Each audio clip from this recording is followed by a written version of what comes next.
In today's video, I'm going to teach you how to create simple tables in Notion. Whether you're opening Notion for the first time or you just want a quick refresher, I'll walk you through a clean, reliable way to build and format a simple table that looks great and stays easy to read. Start on a blank block in your page. If you don't see one, just press Enter to create a new line.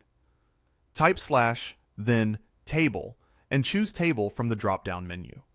The moment you select it, Notion will insert a simple table, perfect for quick lists, light data, or a mini grid you don't need to turn into a full database. By default, you'll see a compact 2x3 grid, which is a nice starting point before you expand it. Next, shape the table to fit your content.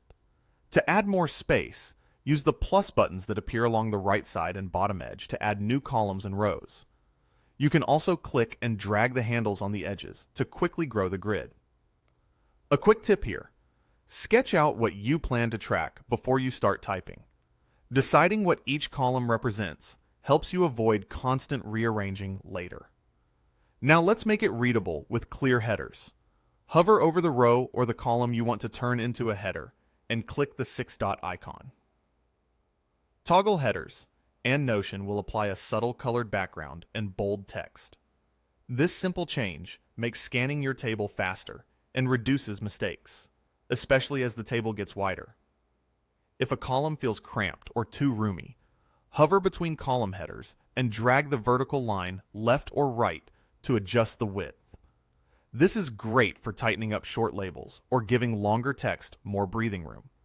To reorder, use the same 6-dot icon to grab a row or a column and drag it to a new position. Notion will show you where it's going to land, and your content moves with it, so nothing gets lost. Finally, refine the content inside each cell. Click into any cell to type, and use Notion's text styling to make key items stand out.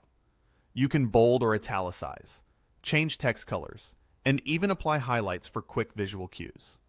If you need math or scientific notation, you can insert LaTeX right in a cell to keep everything in one tidy place. If you found any value in today's video, hitting that like button is a small gesture that makes a huge difference in helping others find our content. We're always looking to grow, so please drop a note in the comments, whether it's a specific part you enjoyed or a suggestion on how we can level up our production. We read every single one, and your feedback directly shapes what we build next.